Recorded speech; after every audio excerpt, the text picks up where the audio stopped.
Сәлем достар, сіздермен бірге Проспектус бизнес клубының жаңалықтар бөлімі және мен Фарида Елубай.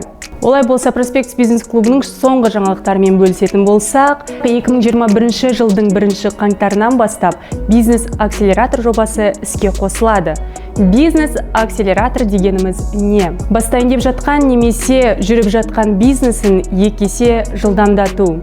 Ол үшін не істейміз? Ең бірінші курсқа жазыламыз. Мықты спикерлерден мотивация, өз ісіңе қажетті ақпараттарды аламыз. Бұл жоба 3 ай көлемінде өтеді. 3 ай бойы бастауыш кәсіпкерлерге инвестор табуға мүмкіндік береді. Егер сіз Шымкент қаласынан болсаңыз, біздің бизнес-акселератор жобамызға жазылыңыз.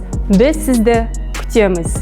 Енді әлем бизнес жаңалықтарына келетін болсақ, әлемдегі ең бай 10 адам 14,4 миллиард долларын бір күннің ішінде жоғалтып алды.